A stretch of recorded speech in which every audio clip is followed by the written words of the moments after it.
Welcome back to Church History Hub, where we unpack the epic story of the Christian church with a dash of humor and a whole lot of truth. Today, we're diving into a question that's confused pew sitters and scholars alike.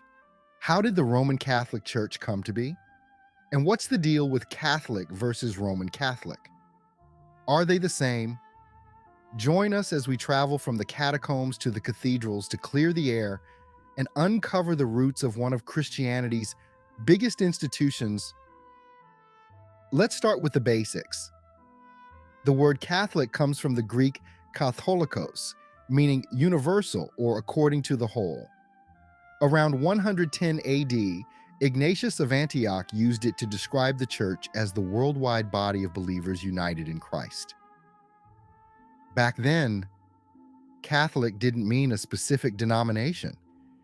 It was the church universal, from Jerusalem to Rome to Alexandria. Think of it as the early church's group chat. Everyone's invited, no matter where they're from.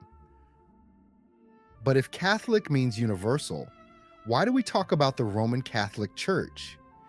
To answer that, we need to head to Rome and follow a 1,000-year story of emperors, bishops, and a few questionable documents.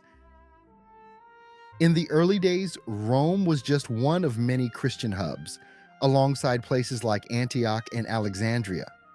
But Rome had some serious advantages.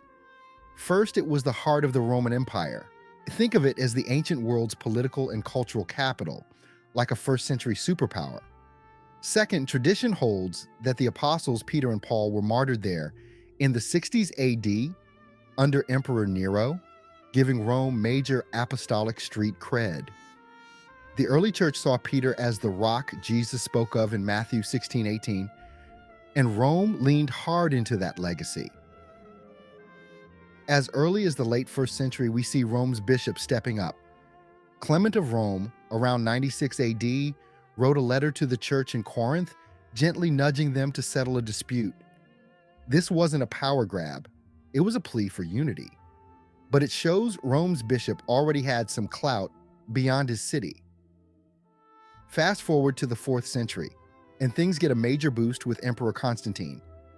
In 313 AD, his Edict of Milan legalized Christianity, turning persecuted believers into basilica-building VIPs. Rome's bishop oversaw grand churches like St. John Lateran, funded by imperial cash, which gave the church serious prestige. But Rome's rise wasn't just about buildings. Bishops like Damasus I in the 380s pushed the idea that Rome's church was special because of Peter's legacy.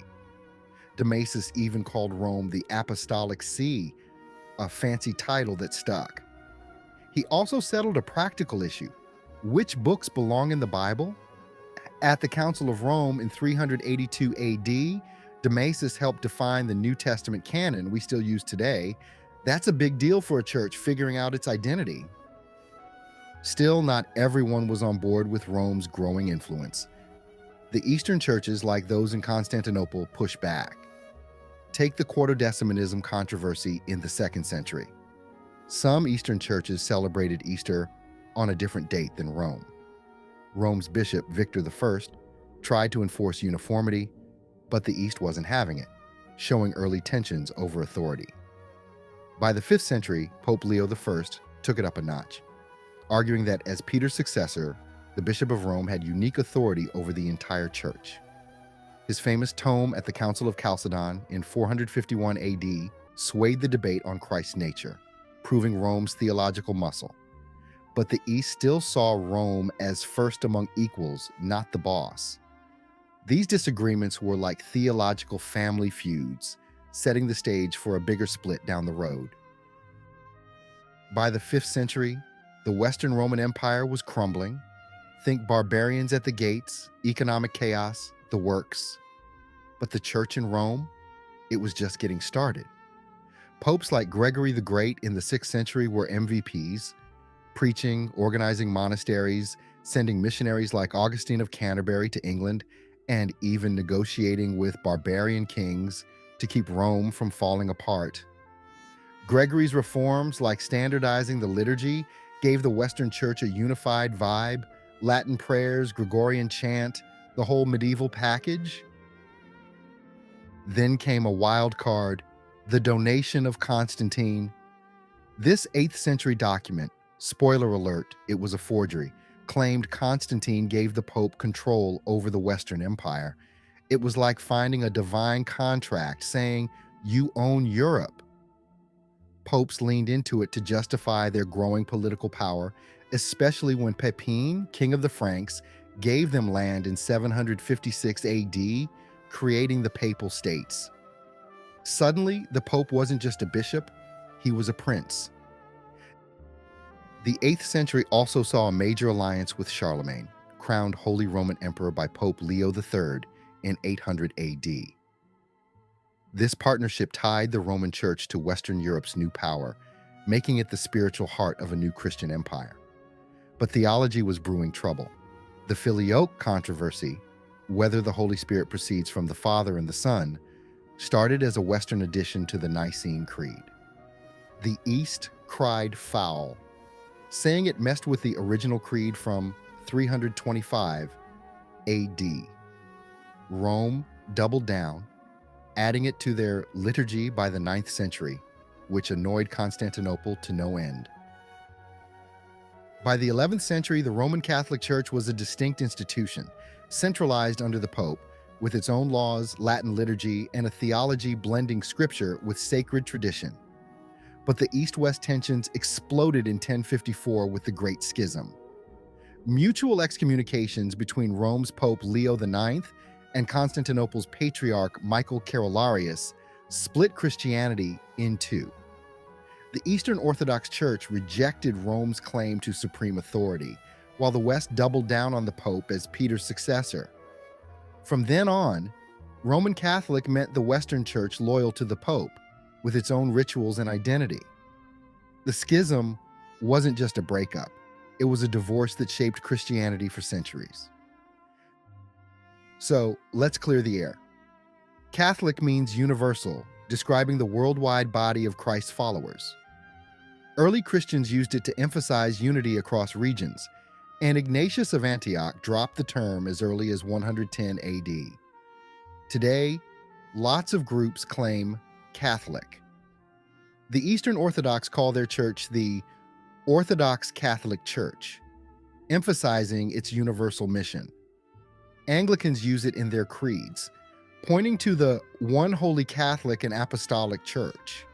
Even some Protestants, like Lutherans, embrace Catholic to affirm their connection to the historic church. But Roman Catholic is specific. It's the church under the Pope's authority, with distinct practices, the Latin Mass, at least until Vatican II, veneration of saints, devotion to Mary, and a theology that pairs scripture with sacred tradition.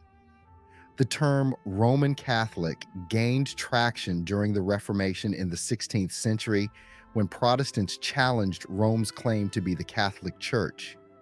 Reformers like Martin Luther argued for sola scriptura, scripture alone, over tradition, sparking debates over indulgences, purgatory, and papal infallibility. From a Reformed perspective, we'd say the Roman Catholic Church drifted from the early church's simplicity by elevating tradition to equal authority with God's Word. Still, Roman Catholics see their church as the true guardian of the faith, with the Pope as Peter's successor ensuring unity. Their sacraments, like the Eucharist, are central, viewed as channels of grace, unlike the Reformed view of sacraments as signs and seals of God's promise. The term Roman Catholic became a way to distinguish this papal-led church from other Catholic traditions. It's not just a name, it's a theological and historical identity shaped by centuries of councils, popes, and debates. Whether you're in a cathedral or a country church, Catholic reminds us of Christ's call to unity, even if we disagree on how to get there. The Roman Catholic Church rose from Rome's apostolic roots to become a global force shaped by emperors, popes, and a few forged documents. Understanding its story and the difference between Catholic and Roman Catholic. helps us appreciate the church's diversity, and challenges us to pursue truth in love. What do you think about the Roman Catholic Church's origins? Share your thoughts in the comments and tell us what church history topic you want next. Like, subscribe, and hit that bell to join us on this journey through the past. Until next time, keep seeking God's truth in the pages of history.